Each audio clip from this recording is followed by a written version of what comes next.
everything I can to build my company. And you? How dare you? You break into my properties, causing chaos and stealing my possessions. You fools. My staff won't let you do that, and slaughtering them won't hinder my plans. I'm way smarter than you. Your pathetic dungeons will never compete with mine. My dominion extends all around the world. You stand no chance against my mighty empire. You better give up, or I will reduce you to ashes.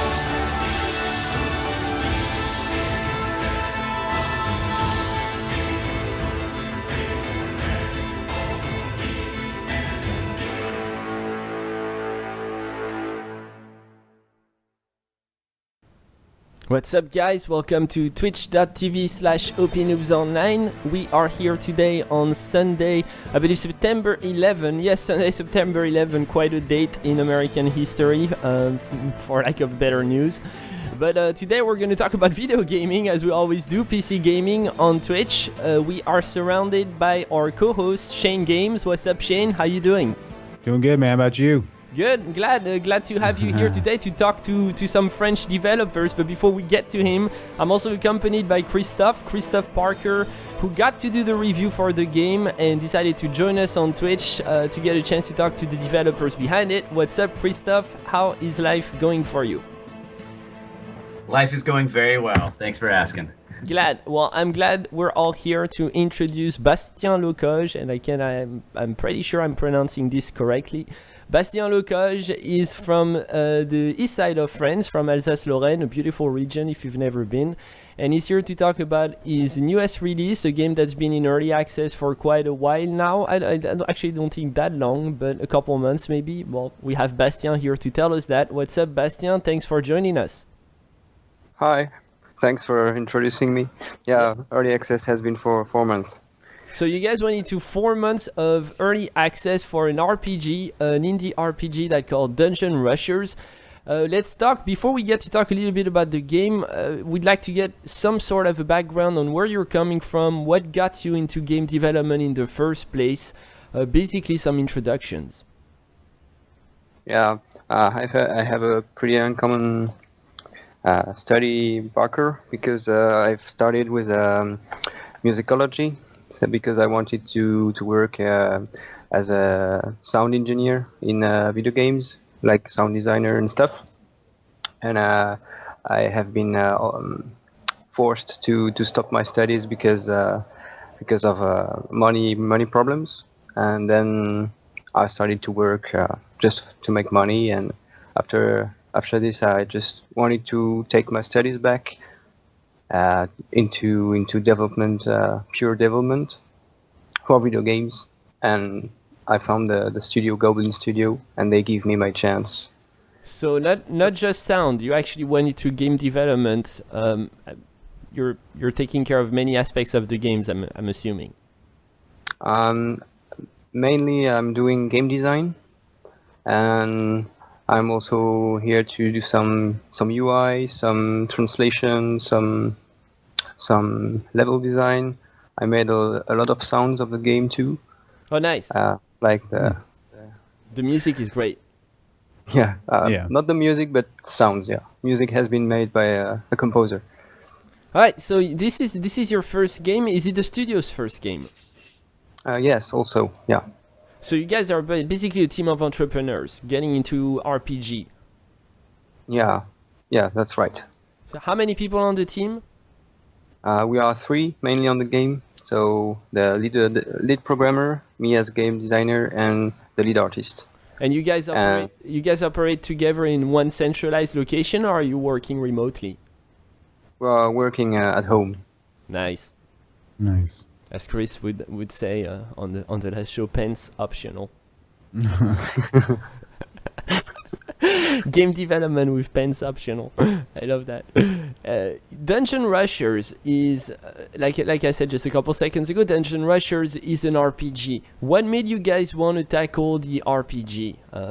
Something specific? Maybe there's a game that inspired you guys. Said we liked that one. We should take a crack at making something similar. Where's the inspiration coming from? It has started with the project leader, who started with a prototype for a board game. He wanted to do something about crawling into a dungeon with tiles to unveil and stuff like this. And they tried to he tried to put it on computer with an editor to see what it could be and if it will be fun. And then after this, he just completely changed the principle of the game, and then added stuff around it like turn-based fights, like JRPG, and so on. So go ahead. About the inspiration, yeah, maybe stuff like Final Fantasy and maybe other indie games too. We've been inspired a lot by Darkest Dungeon also, because this is a pretty known game in the indie scene. Shane, Christophe, you guys familiar with the genre? And obviously the genre, yeah, but this type of what do you make of it? Christophe, you got to review Dungeon Rushers in early access from the get-go. I believe that was a couple months ago. If you were to say if you were to get the conversation started on Dungeon Rushers, what would you highlight first? What are the type of stuff that got you going and writing a positive review? Yeah, I mean, I really enjoyed the game. And it really does have kind of board gamey feel, so that is cool to hear that's what that was inspired by initially.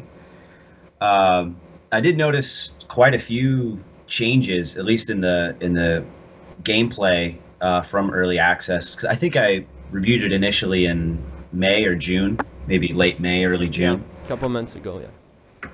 And there's quite a few different additions to the game. Just kind of more events and interactions I noticed occurred in the dungeons themselves, which I think really gave the dungeons a little bit more life. I have questions about the writer for the game, because the game is hilarious. Like the characters, the humor. You start off as a plumber, basically, with the toilet scrubber for a weapon. Doesn't last long. Thankfully, they give you like a sword pretty early on, which I was pretty early on, yeah. But it is funny. So I'm just wondering, what was, as a writer myself, what was the writing process for you guys? Were you guys kind of working together to come up with the script for this? What was that process? The process. I wasn't there when they began with the story, but I know the writer, and I know he has been inspired by Dungeon of Nahelbuck. Maybe Fred know it. It's an audio series. Donjon de Nahelbuck. Donjon de Nahelbuck, no, it doesn't ring a bell. I left France a long time ago. It's a French, okay. It's a French audio series, and it's in a medieval fantasy universe, and it has the same humor in it, and everything is quite it tastes the same, know. And around this, we have adapted the game around the story mainly, and it has not been a process with a discussion about how to make the story for the game, but mainly how to make the game around the story. So I don't know the reference you're talking about, but I do know that the French seem to to have a kick with medieval humor, because if you go to France and watch TV over there, there's always, it's been going on for years as I can recall, the shows about medieval times but full of actors that act and behave like it's 2016, and it's it's very situational, like very circumstantial, but it's also hilarious. It's good to know that you got the game started off with humor, and like Christophe says, you can definitely feel it as you're going through dungeon after dungeon. But it's also a serious game, in my opinion at least, in the sense that it's the story really doesn't get in your way. It's about fighting, and the moment you toss yourself into the game, it's one dungeon after the next, and the challenge comes with a steady pace, but within 2 hours into the game, you're sweating it quite a bit. Even early on, you tend to die. I died frequently. The game footage that you see on the stream is me with some experience, actually, because I was too ashamed to show you the novice rookie Fred at Dungeon Rushers. But was difficulty for you guys like a big thing? I guess the better question here is, do you believe an RPG, for an RPG to be good, it needs to be technically hard, strategically tough? Maybe not just hard, but it has to be. You need some challenge. You need some challenge because an easy RPG is boring. Right. It's kind of boring. But we have to do it not too hard because some players don't like too much difficulty. So we had to put some extra features like heroic dungeon, so players can have a hard mode, really hard mode.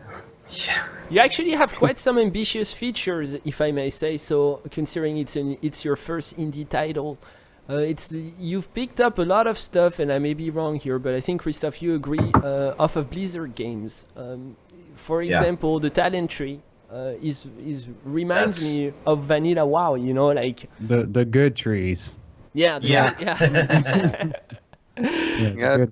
Talent trees is pretty common in video games right now. And first we had a pretty simple talent tree, and we felt that we had to polish it a lot.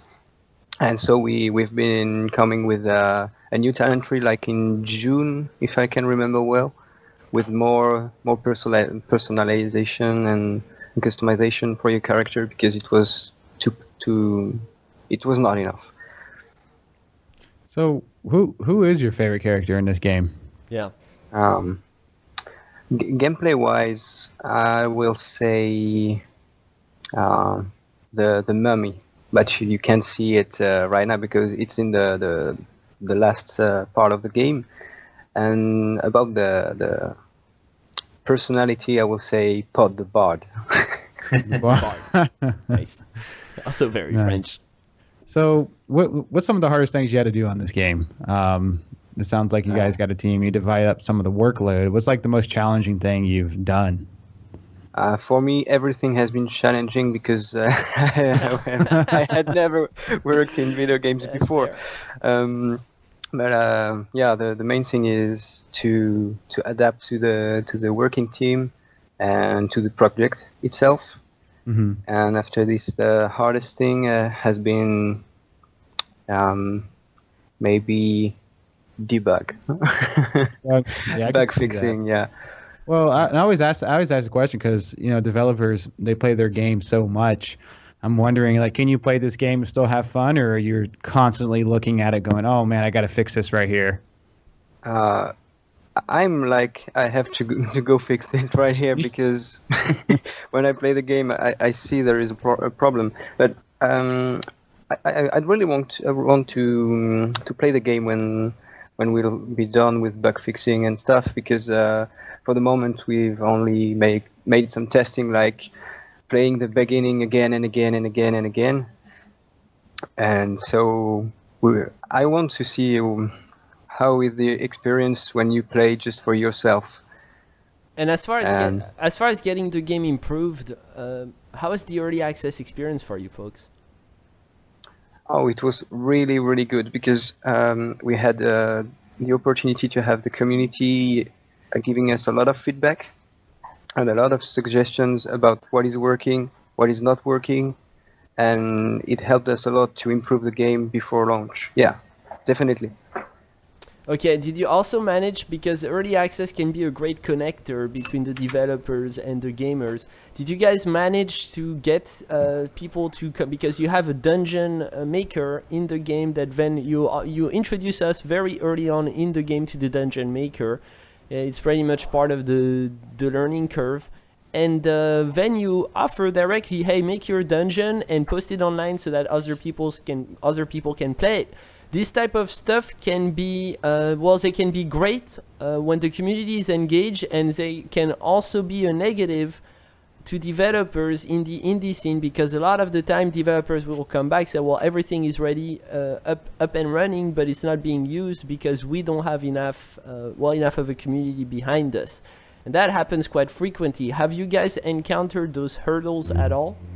No, we didn't, because the players were definitely interested about the feature, and we have now we have like 1,000 dungeons on the workshop, maybe. Something like that. So are you guys looking at all those dungeons and maybe trying to learn something from your community as far as tastes go, or sophistication? Maybe some of the guys who are taking the game seriously and you're getting to know them on a personal level. Are you having this type of interactions and exchange?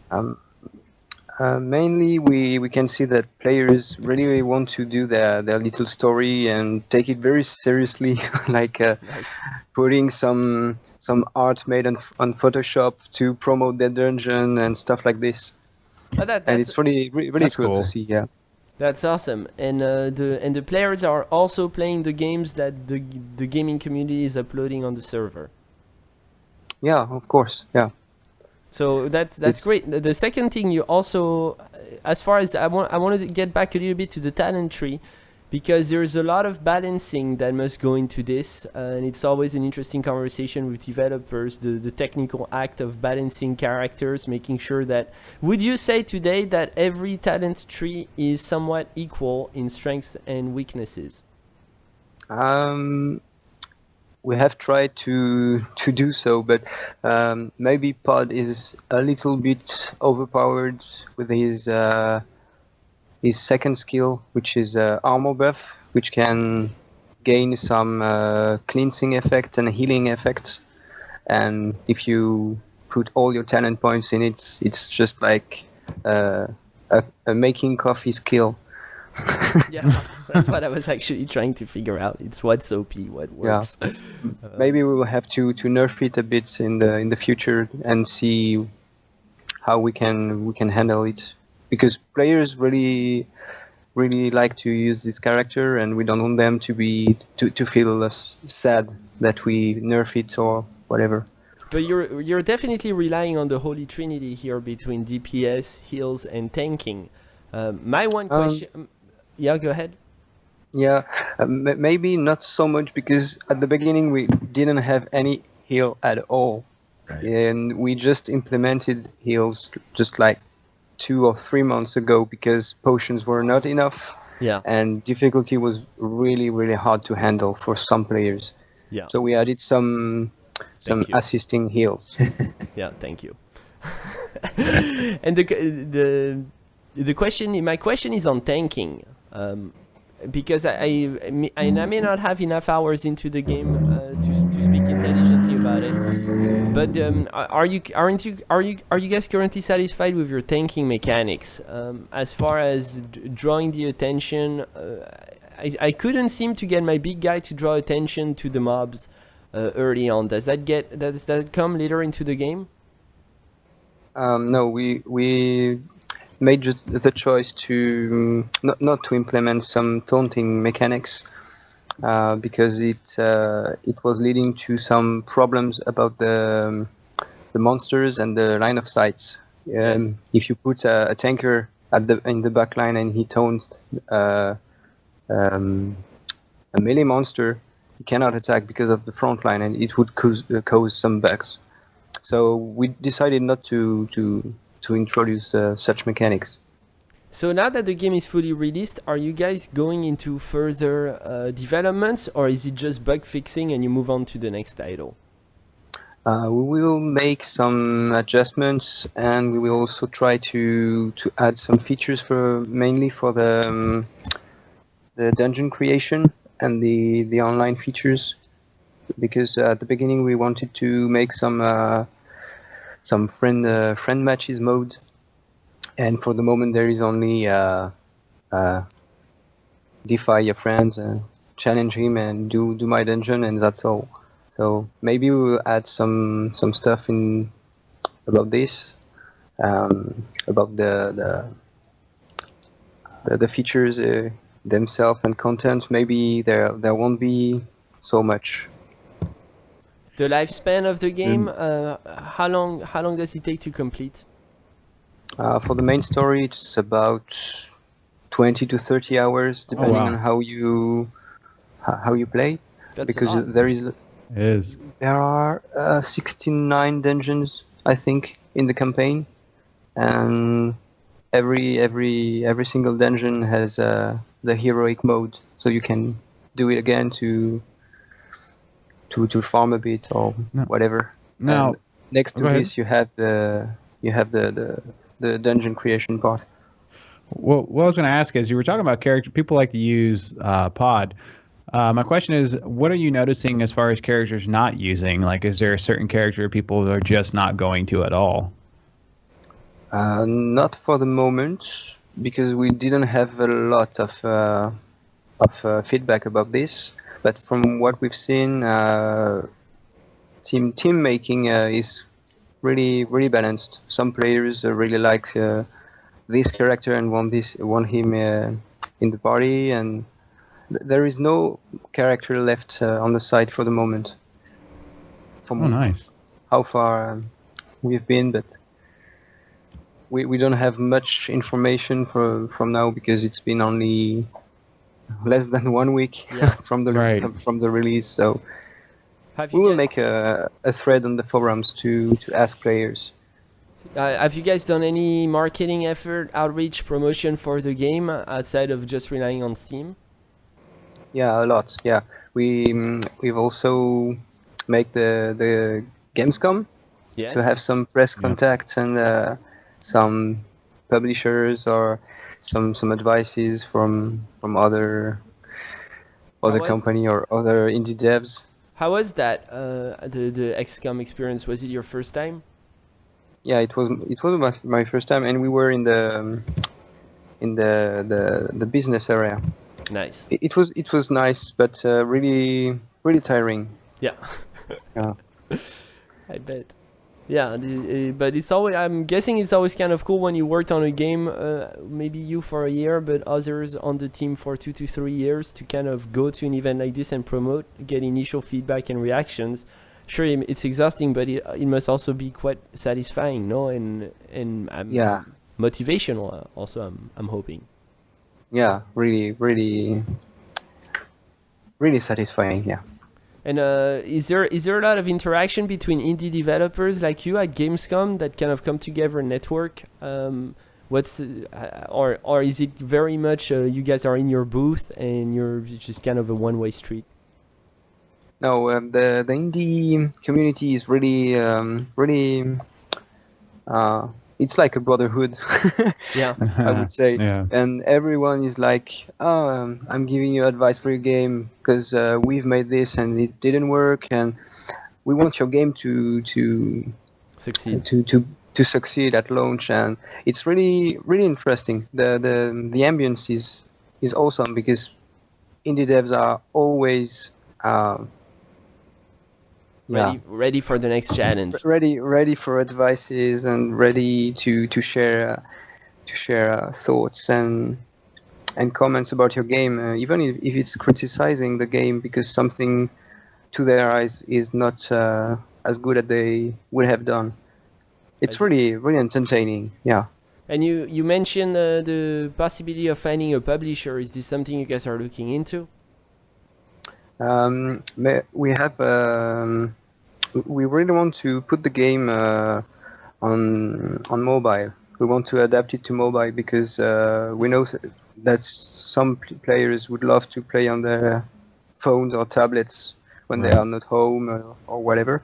And the biggest issue with this is we can't make the Steam Workshop feature works on mobile. So there is a problematic about pricing, about content, about a lot of stuff, and publisher also. Yeah, and I don't know. I don't know anything about the mobile market and how publishing works over there. I know for Steam, there's only a handful of indie publishers really that come in and support, but it seems to be effective as well as far as promoting, getting the visibility for your games. Most of the indie games that come under the wing of a successful indie publisher, like you name one like Tiny Build, then can get the game out there and immediately get first a lot more sales and then a lot more feedback than the traditional route of self-publishing. So it's an interesting kind of thing that's happening between publishers and developers. Do you? What's your next big project? Are you guys going to continue down the road of RPGs? Are you going to take on a completely different approach? What's next for you folks? I think we will make another RPG. Yeah, it's in discussion right now, but I think it would definitely be another RPG, with improvements towards what we have done on this one. Not to make the same mistakes about maybe the only three skills players have been. Some players have been disappointed to see only 3 spells per characters, and maybe we will not make this mistake again and give them some choice more. A lot of players were asking for customization about the characters and stuff like this. What are you guys happiest about right now as far as the finished product goes?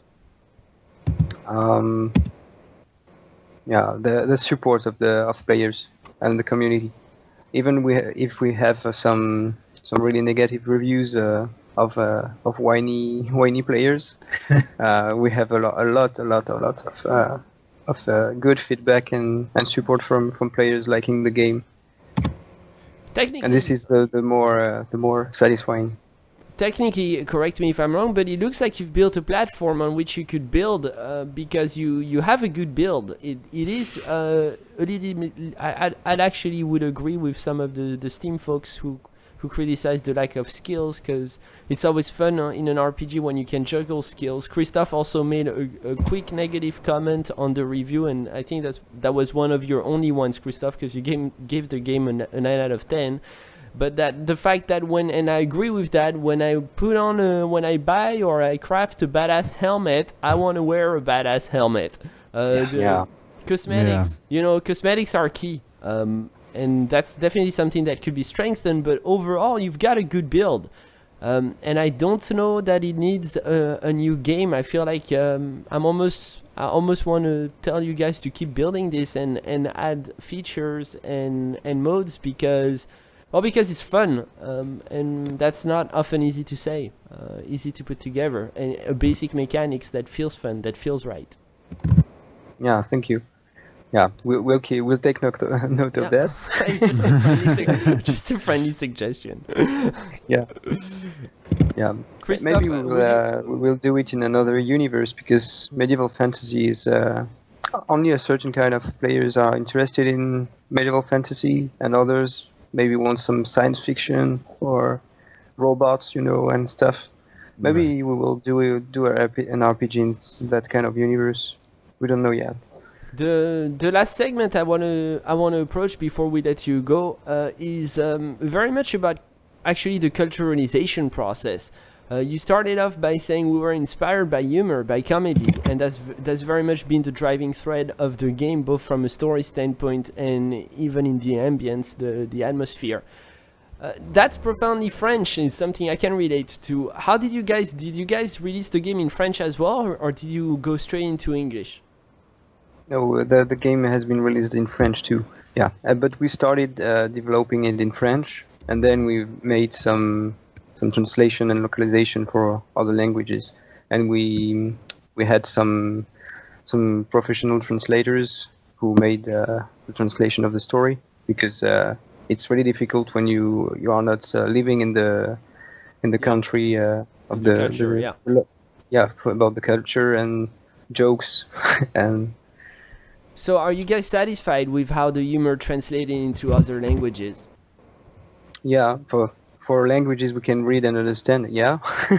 Yeah, but it For does. the other ones, we have made full trust. We gave full trust in translators. Like the game has also released in Chinese, for example, Oh wow. Oh, nice. and we are currently translating it in Japanese and Russian. Oh, How's that process on Steam? I'm actually not familiar with it. When you're taking a game into English, French, and Chinese, is it just as easy to get it on Steam in China?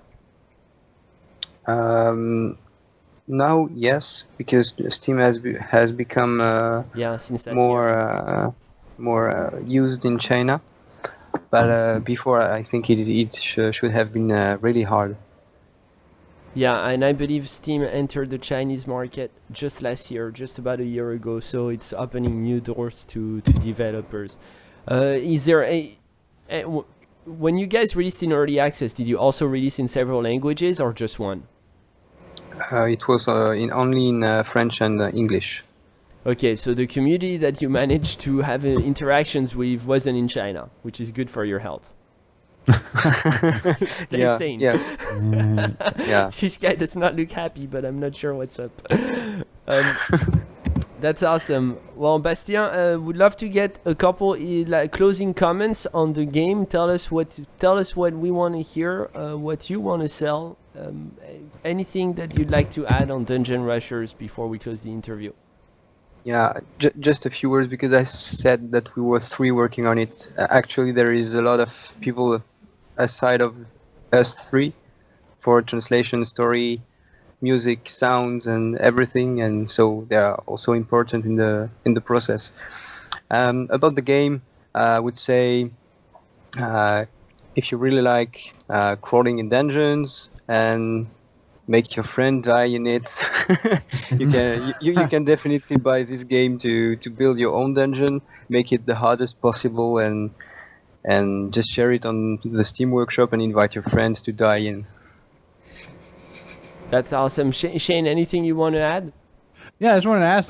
You were talking about the music is being composed. Like, how is that? Like, did you guys already have somebody? You had to find somebody. The music's really like it's done, pretty good. I like it. I'm just curious, some information on how the composing part of all that went. We had a contact, someone living in the same region, and he was known to make some indie music, music for indie games, and so we contacted him, and he started making the main theme of the game, and then we just asked him to make a declination, some change themes for Right. each act of the game around the same main theme. So it just clicked, right? Like he made a couple hits, and you guys were like, "This is our guy." Yeah. Nice. And my other question would be, I know this is your first game. Is it what you expected? Like, this is your first time in the industry. Is this like everything you expected, or just some unknown things you didn't expect, or how is that? Like this being your first game and your first experience doing it. The worst thing in making your first game is that there is a lot of unknown Variables. valuables, and about how much you will sell, how much reviews you will have, how much players will play your game, and would it be a great launch? Would it be just to begin with something and make a name, and a lot of unknown values, and this is the most frightening thing. Yeah, because But the whole thing is entertaining. Yeah, you're all kind of going on a limb here, hoping for a successful launch, and it's a startup in all senses of the word. So, yeah, been there, kind of know how you feel. yeah. yeah, the main part is to see how community just react to your game first. But I mean, do And you this is recommend? Go ahead. this is the most important part of it. I mean, but do you recommend it? Like, is it what you thought? Is it fun? Do you enjoy it? Yeah, I enjoyed it a lot. Yeah, I didn't Good. think it was as fun as it. But indie games, really, if players want to start doing games, just start with indie games because the mentality is really different from big studios, and Nice. You can pretty much do whatever it is you want to do as long as it doesn't end up censored. But even that, honestly, the line to what is going to get censored in video games is pretty far out. Yeah. Seriously, the stuff Yeah. you see, it's Indie games is more about making games and make fun games.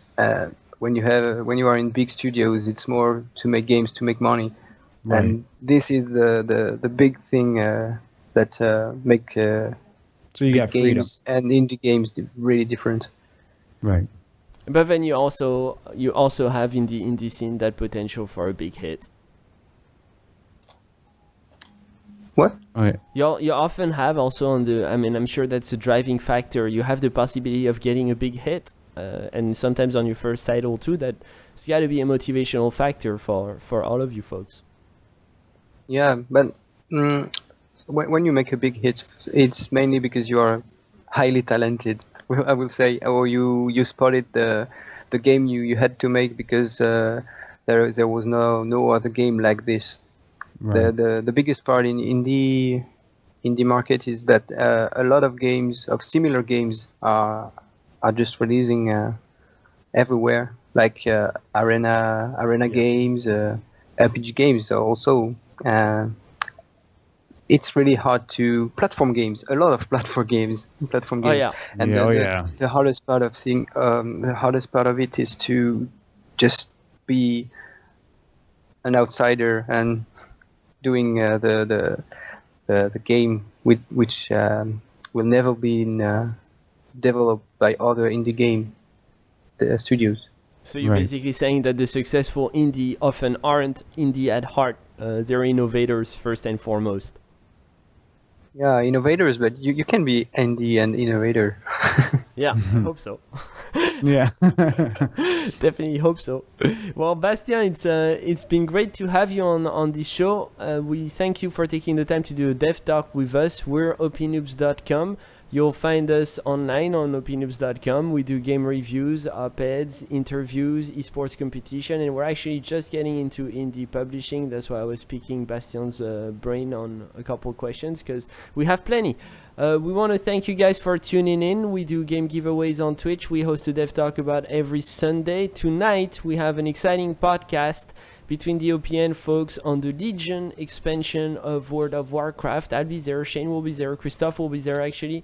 We're gonna do game giveaways about every 5 minutes, so Giveaways. tune back in at 9:30 p.m. US Eastern Time. That's 6:30 p.m. if you're on the West Coast, and some far out hours if you're somewhere in Europe. Will be fun. Shane is hosting this one. I'm co-hosting. Christophe is giving us flavorful commentaries. Bastien, again, thanks a lot for tuning in. We will see you next time. We wish you and the rest of the team the best of luck on Dungeon Rushers and your future initiatives. Anything we can do at OpinoObs in our humble capacity, we're an email away. Thanks a lot, Bastien. Yeah. Thanks. Thanks a lot. Thanks you too. Thank you too. We will see you guys next time.